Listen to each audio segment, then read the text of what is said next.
Hi guys, Nat here. So to follow on from my last video that showed the ugly side of Tsukuba, let's show the two races that went right. And I will say that the ending of this first race, it was ugly. So stay tuned.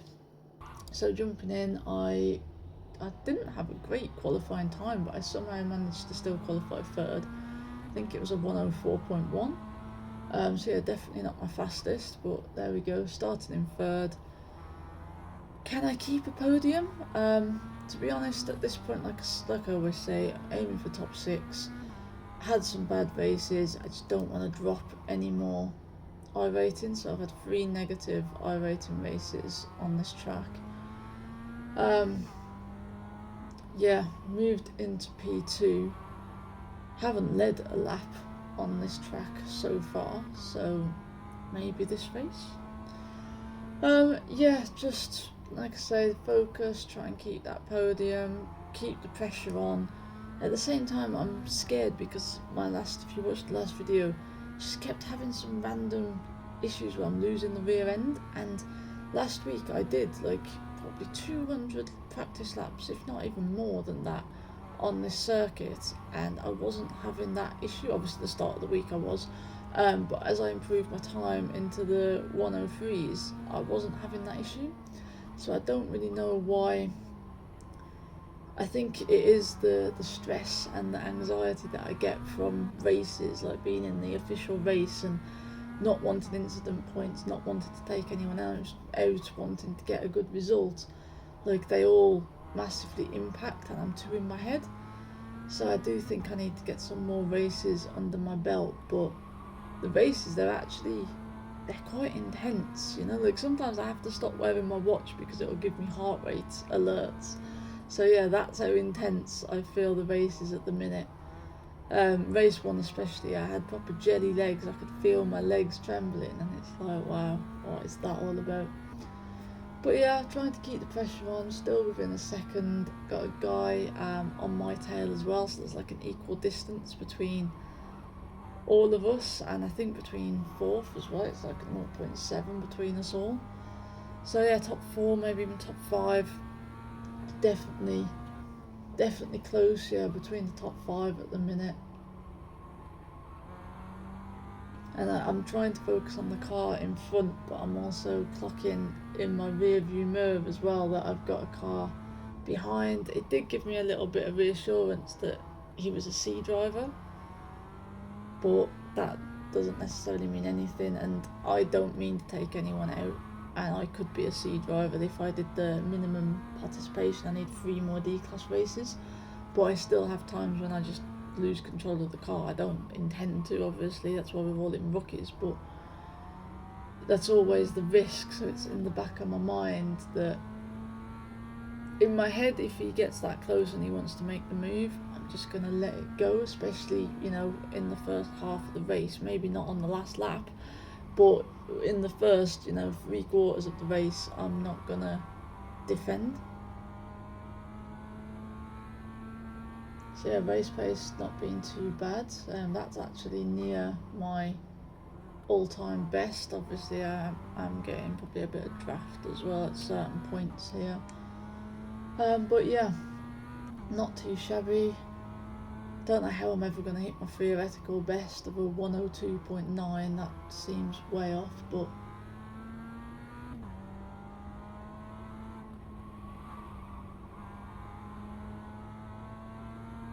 it's crazy because you watch it and you feel like there isn't much happening, but the pressure with that car behind me is now 0.3, and yeah, I made a bit of a mess of that turn.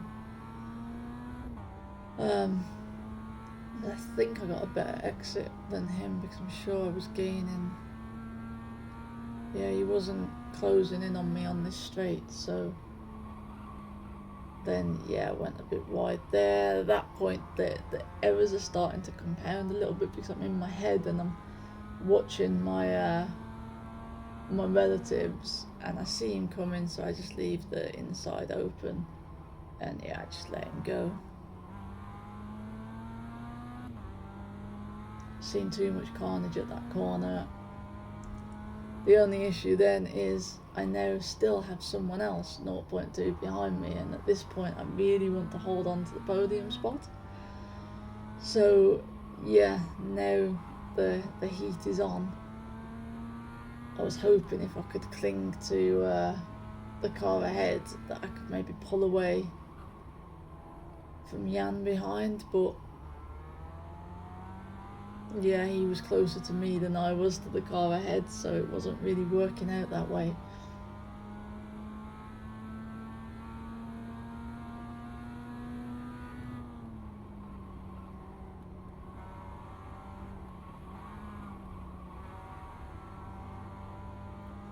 Always nervy not to overrun, because if you touch that bit of gravel, the rear end just goes.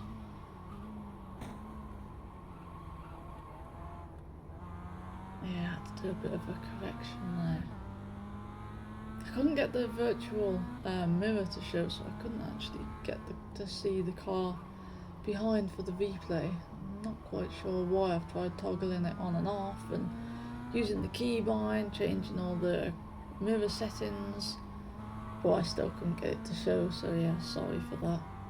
But just know he was hot on my tail, 0.3 seconds behind.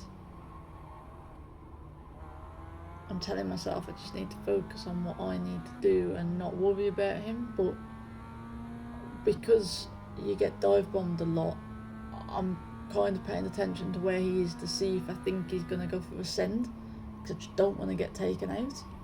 I'd rather finish, P4 than get taken out and end up, I don't know, in the bottom half of the field.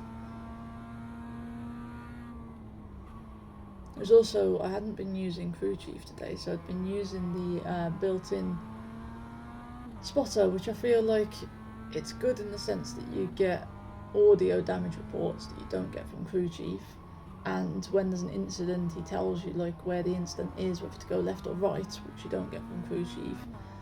But I feel like you lack that you don't get as many updates to say how close the car behind is, how far off the pace you are, whether you're gaining on the car in front. Like, I have to check my physical dashboard, so I've got a tablet set up with all my race stats and what gear I'm in and stuff like that.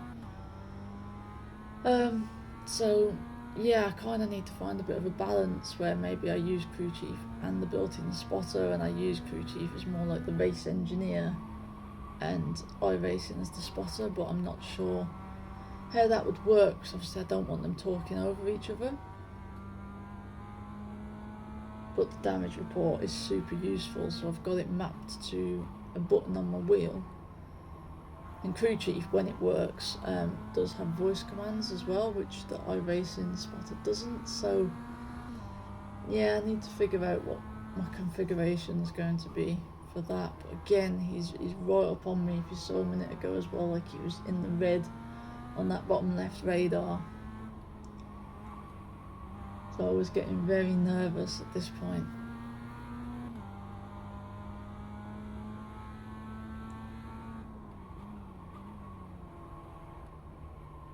And again, it's still like the big battle between the top 5. And in my head I'm like, okay, at least top 5 should be the worst case, unless I get absolutely totaled. Like if I was to spin now, I'd end up P5, which, like I say, I'm happy with that.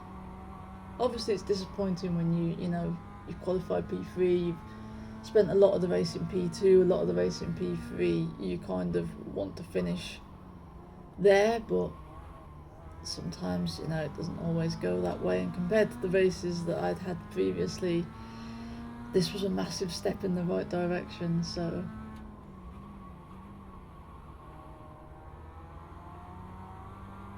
I find that when you want the race to finish, again, he's right up on me, but yeah, when you want the race to finish, I feel like the time drags. Whereas when you need an extra few laps because you're gaining on someone, it feels like the time flies and you just don't have enough laps to make it up. But yeah, I was desperately willing for this race to end. Yeah, it's saying 9 of 9.8, but I'm sure this went to 11 or 12 laps around here.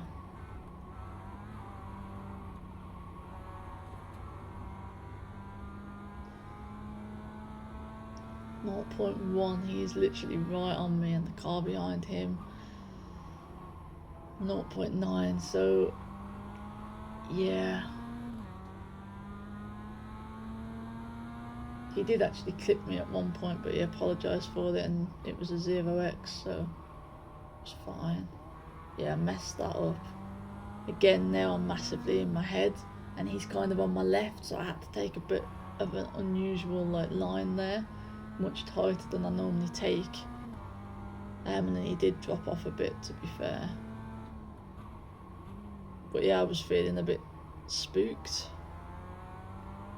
And then yeah, I just run the tiniest bit wide there and my rear wheel just clips the gravel.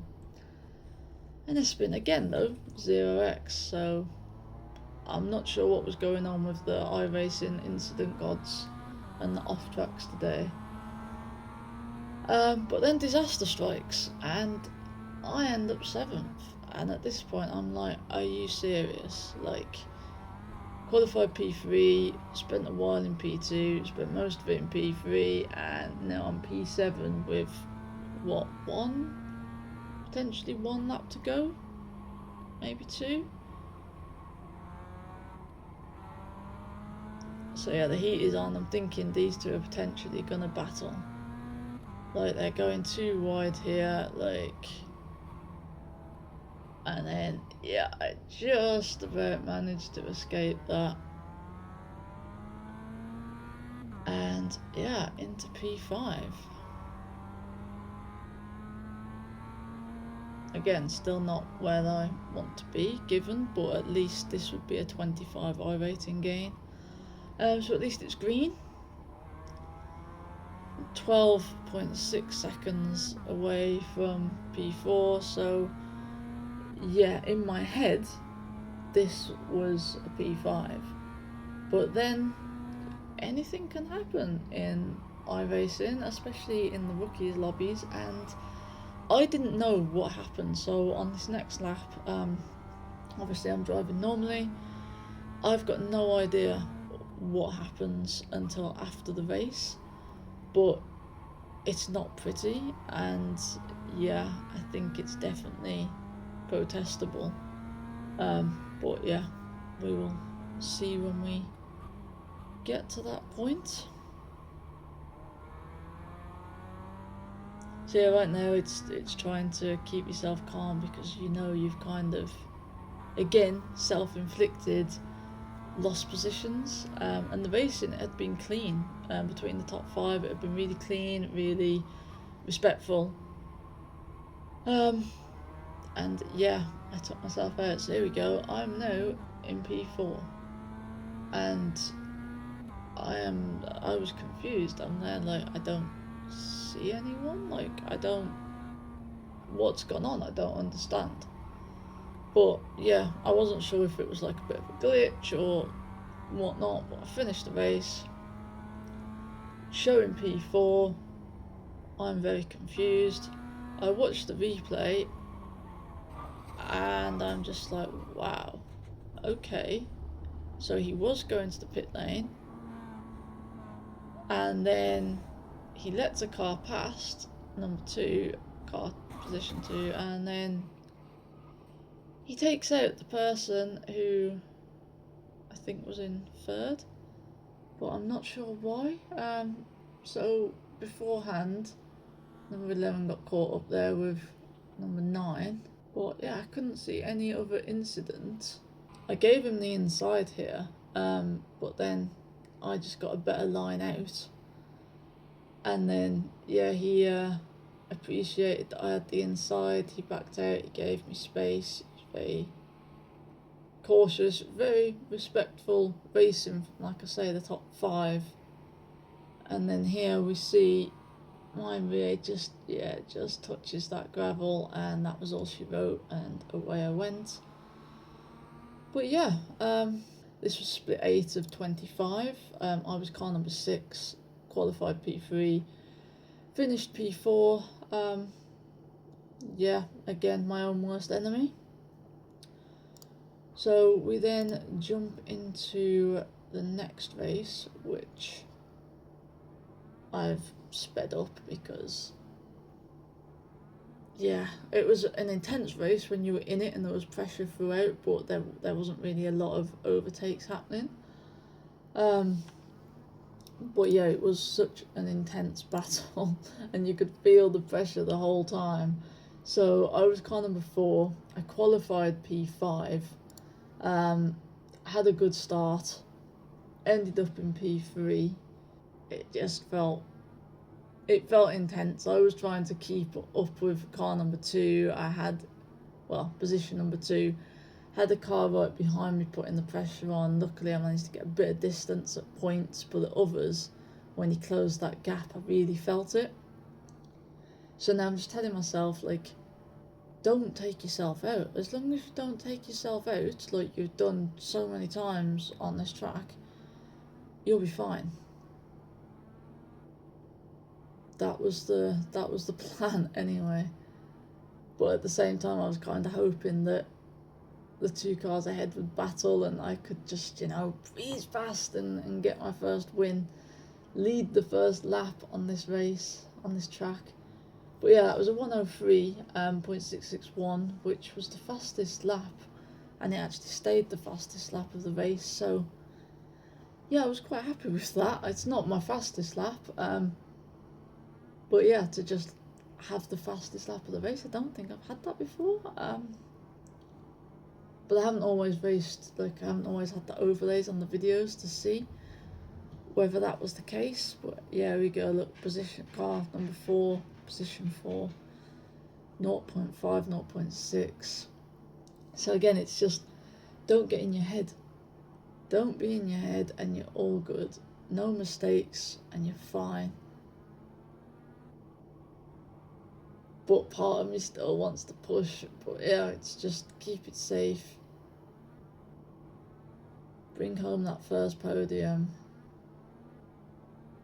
It seemed to go on for a lot longer than I was anticipating as well. I swear every time I was like, okay, this will be the final lap. This will be the final lap. And then it just kept going and I'm like, oh my god, where is the final lap?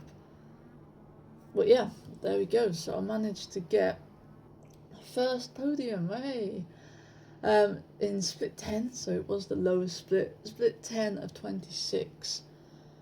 Yeah, it was car number 4, started P5, finished P3, got the fastest lap, no incident points. Yeah, I'll take that. So, like I say, it wasn't the most eventful, hence it being sped up, but got my podium. It also meant that out of the 5 races that I did yesterday, I ended up with total positive iRating, so I gained 57 from that one, 41, so gained 98, I lost 7, 57 and 24, so yeah, slightly positive. So yeah, I'll take that. Yeah, lots of pressure on this track, maybe because the laps are shorter, the corners are a bit sketchier, it's a lot easier to lose that rear end. But yeah, managed to get a podium, so happy. Thanks for watching. Maybe there'll be some more Tsukuba races because there's still Sunday and Monday, but who knows, maybe I'll start practicing. I don't even know what next week's track is actually, I need to check. But yeah, stay tuned if you want to see more. Thanks.